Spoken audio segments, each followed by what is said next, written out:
Salutations à tous, c'est Boateng. Alors voilà, on est à quelques heures du grand match tant attendu. Aïe, le stress monte, le stress monte. On va faire une vidéo spéciale conférence de presse. Comme vous avez pu le voir, on a eu en conférence de presse Hansi Flick et Daniel Olmo qui ont parlé juste avant le match de l'Inter. De grosses informations sont tombées et un beau motif d'espoir avant le gros match qui nous attend. Bon, on va peut-être d'abord commencer avec les propos de Daniel Olmo. Je pense, ça me semble bien, Daniel Olmo qui a affirmé: je suis venu au Barça pour gagner et pour l'instant, il nous reste deux titres. J'en ai déjà gagné deux autres. Nous sommes conscients que nous faisons face à une semaine très importante. Nous sommes à un match du nouvelle finale et nous penserons au match contre le Real Madrid plus tard. Donc oui, on est conscient que là, il y a de grandes choses à aller chercher ce soir. C'est vrai que là, on est déjà à deux titres. Et ça a venu et vraiment a fait du bien cette saison. Mais maintenant, voilà, ça a été une vraie galère. Mais il faut pouvoir aller chercher les deux autres qui pourraient être très importants. Ensuite, il ajoutera: le match aller a été serré, nous avons eu plus d'occasions pour marquer et nous aurions dû mieux défendre dans certaines situations. Maintenant, l'objectif est de gagner et de nous qualifier. Je suis prêt, heureux et motivé à aider l'équipe dans son objectif. On compte sur toi absolument parce que dans les gros matchs, pour le moment, Daniel Olmo sur des matchs, ça n'a pas été du tout présent. Ensuite, il va reparler de son retour au club. Il va dire: quand je suis revenu au club, j'imaginais pas atteindre ce stade de la saison comme nous sommes aujourd'hui en cours pour tout gagner. La mentalité, tout le monde est la même. On joue tous ensemble. On sait pourquoi on joue et ça se passe bien. Il n'y a aucune raison de changer quoi que ce soit demain. C'est clair que là, on est sur un Daniel Olmo qui est venu vraiment avec le cœur. On le remercie parce qu'il connaissait la situation financière du club et la situation sportive aussi. Mais il a apporté et c'est grâce à lui qu'on en est là pour le moment malgré les différentes blessures qu'il a pu avoir. Ensuite, il dira: bien sûr, la récupération est un facteur important avec des matchs tous les 3 ou 4 jours. Le repos est quelque chose que nous prenons en compte. Je vois l'équipe préparée avec de l'énergie et de la motivation et nous allons y aller à fond. C'est clair que la fatigue, c'est ce qui nous inquiète le plus et on le voit un peu pour tous les joueurs qui sont soit blessés à l'image de Koundé ou Baldé ou qui sont fatigués, comme on a pu le voir sur les derniers matchs de Jong, Pedri ou Lamine Yamal ou même Rafinha. Donc on verra ça par la suite. Et il va parler aussi des stades en disant: le fait de jouer dans un stade pareil a une influence. On lui pose la question, il dit: peut-être. Il s'agit d'un travail acharné, de la solidarité de toute l'équipe. Tous les matchs que nous avons joués contre des concurrents directs à l'extérieur ont été remportés grâce à la performance de l'équipe dans son ensemble. Bernabeu, Wanda Metropolitano, Dortmund, est-ce que nous allons faire demain aussi? Écoute, on le souhaite parce qu'on se rappelle tous du match contre Dortmund où on a perdu 3 buts à 1. Si on fait la même ce soir, on est foutu. Après, on va lui poser l'interrogation sur la déclaration d'Inzaghi concernant le double marquage sur Lamine Yamal. Il va dire: un double marquage sur Lamine signifie que des espaces s'ouvrent d'ailleurs et d'autres joueurs sont plus libres. Dans tous les cas, nous soutiendrons et accompagnerons Lamine et il faudra profiter de la présence d'un joueur libre dans ce cas. Tout se déroule normalement pour lui. Nous connaissons son niveau et son importance pour l'équipe. Il est en pleine forme, calme et déterminé à montrer pourquoi il est le meilleur.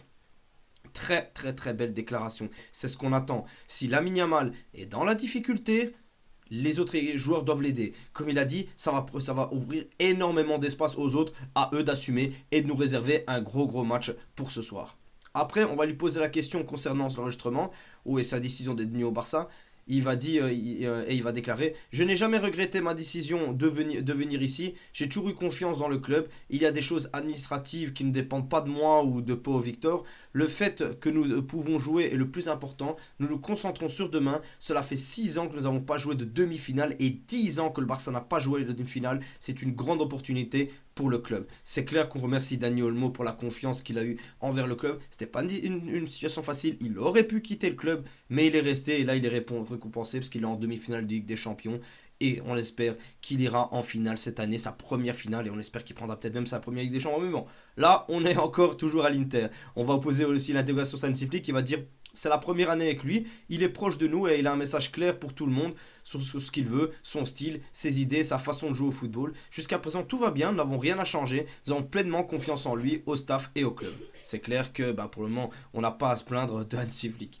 Il va aussi parler de la Masia, il va dire: la Masia a toujours été la meilleure académie du monde pour la qualité, la quantité de talent qu'elle a produit. Tout le monde se connaît, même si nous ne sommes pas de la même génération. Je connaissais déjà Eric Garcia, Gavi, Fermin, et pouvoir jouer avec eux est un plus. Aujourd'hui, nous avons remporté 2 titres ensemble et nous aspirons à en remporter davantage. On le souhaite, c'est clair que la Masia a sauvé le club là actuellement. Il faut dire les termes. Il va aussi parler de l'ambiance.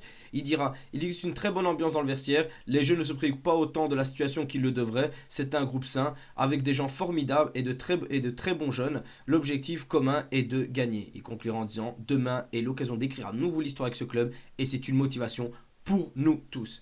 Très très très belle déclaration de Olmo. Franchement, il nous donne espoir et on va essayer d'y croire. Après, on a eu aussi l'interrogation pour Hansi Flick où il fera un petit bilan en disant au début de la saison, nous n'avions aucune idée de ce que nous allions accomplir.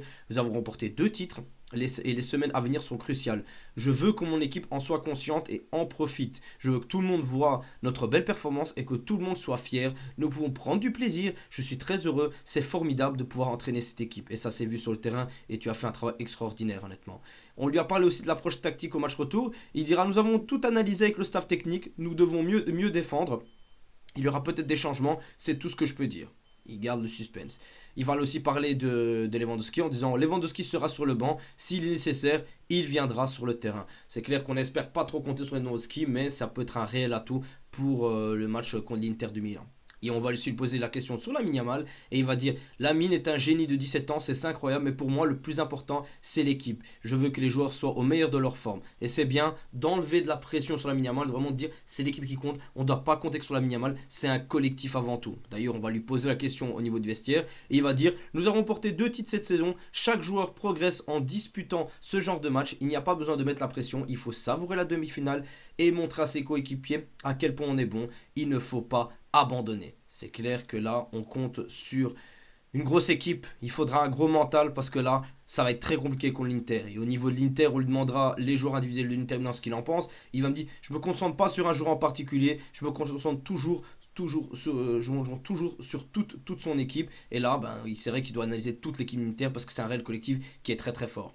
Ensuite, on lui a demandé par rapport à la défense au match retour, il dit on ne peut pas remplacer les blessés, même s'il y a des joueurs qui peuvent jouer à différents postes. Koundé et Baldé sont blessés, mais Eric, Ronald, Hector, Gérard peuvent jouer à leur poste et nous aider à gagner. On l'espère. En tout cas, il faudra compter sur eux. Il y a de fortes chances que Gérard Martin soit titulaire. Fais-nous un grand match en champion.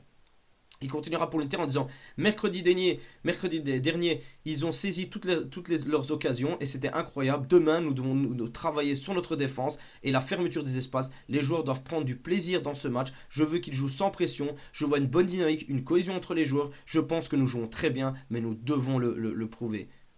Le plaisir, c'est clair que c'est très important et on espère que la défense vraiment aura été rectifiée.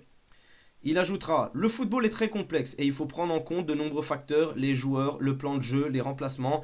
Les joueurs doivent prouver leur valeur, c'est le football. Les 2 équipes veulent atteindre la finale, elles ont aussi des joueurs fantastiques et nous devons les arrêter. C'est clair que ça va être très compliqué. Et il va aussi pas ajouter le fait d'éviter les coups de pied arrêtés où l'Inter est fort. Nous en avons parlé et les joueurs savent ce qu'ils doivent faire parce qu'on a vu que voilà, c'était pas glorieux sur les 2 phases arrêtées sur l'Inter. Et il clôturera franchement avec un très très beau message où il donnera un message à ses joueurs en disant ils doivent savourer le match de demain, jouer à ce niveau, en demi-finale de Ligue des Champions contre l'Inter, c'est formidable, je veux qu'ils soient bien organisés, qu'ils se complètent bien et qu'ils jouent avec un style fantastique, mais vraiment qu'ils prennent du plaisir, qu'ils savourent ce match. C'est pas tous les jours que tu vas jouer une demi-finale retour de Ligue des Champions contre l'Inter, on revient de très très loin, il y a l'occasion de marquer l'histoire, on est tous stressés, tous, on ne sait pas ce qui se passera, est-ce qu'on sera heureux, est-ce qu'on sera triste? On le saura à la fin du match. On espère que ça se passera positivement. En tout cas, Hansi Flick a fait un travail formidable avec cette équipe. On compte sur lui. On veut y croire et on peut y croire. Franchement, j'ai envie d'y croire. Ça va être très compliqué. Je vais y croire parce que je suis porteur du Barça, mais voilà, mon analyse me fait croire que ça va être très compliqué d'aller gagner là-bas. Mais tout est possible. On a montré qu'on était un grand club. On a réussi à gagner à l'Inter, comme Daniel Mo a dit. On a réussi à gagner à Benfica. On a réussi à gagner à Dortmund sur le match des poules. Tout est possible ce soir. Tout est possible. Mais il faut absolument prendre du plaisir et gagner. Tout simplement. En tout cas, les amis, on se retrouve pour le débrief de fin de match en espérant que ce soit un débrief positif, qu'il soit négatif ou positif. On sera là dans tous les cas. On se retrouve pour une prochaine vidéo. Et Visca Barça.